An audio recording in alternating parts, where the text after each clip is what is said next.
All right, first reaction, halogenation. We are going to add bromine and chlorine onto the benzene ring. Okay. All right, let's review real quick. So if you have just a double bond, do bromination.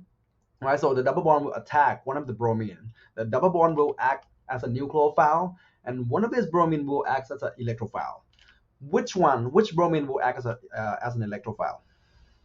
Well, this is actually what happened when this bromide come closer to the pi electrons of an alkene. It get polarized. Okay, one of them have partial positive, develop partial positive property. The other one become partial negative, and that's when nucleophilic attack happen. Okay, so you get anti-addition product, and you have seen this before. Anyway, all right, for benzene, does not do this reaction. Okay, so benzene is stable, and this guy probably not electrophilic enough to react with the benzene. All right. So can we make bromine more electrophilic?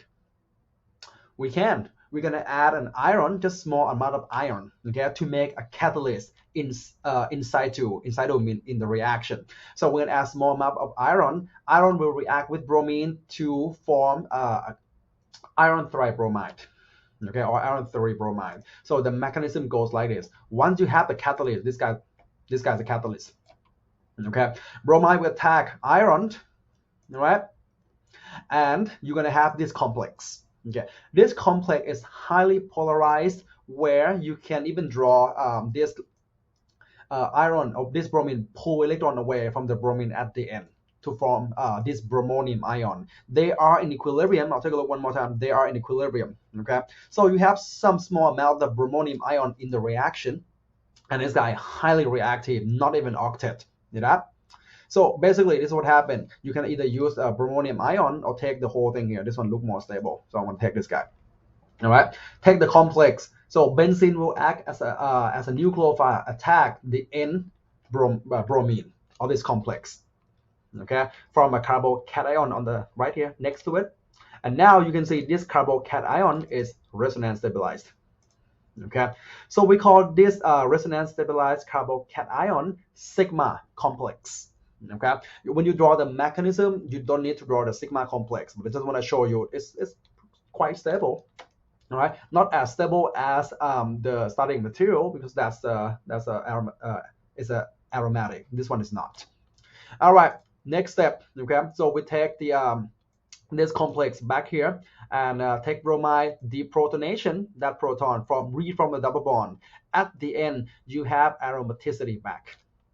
In an old time, they call the last step here re-aromatization. So we lost aromaticity at the beginning and then gained aromaticity back at the end.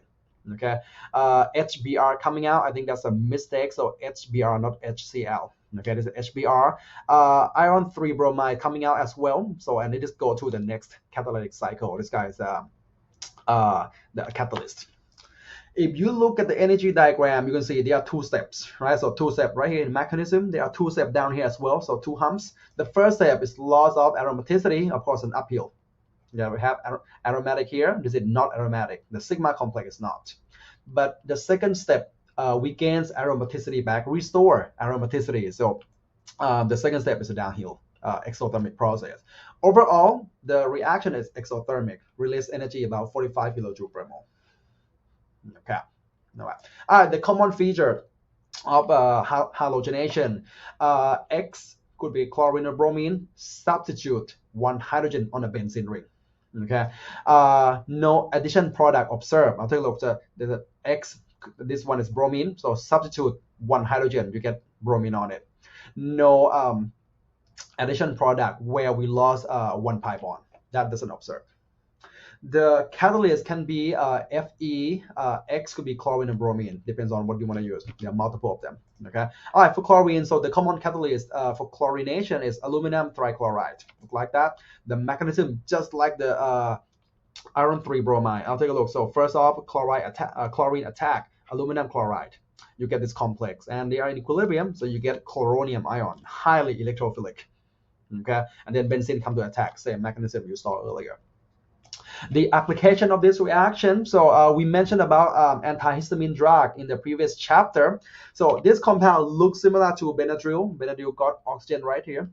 Okay. Anyway, so in medicine, we try to develop the compound that highly potent.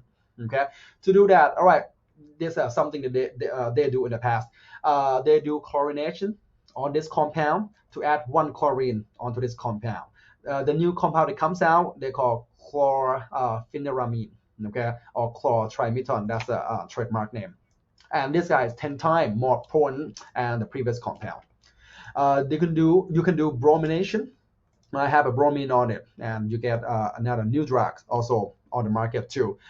Same property as the chlorine version, but the effect lasts twice as long, even better.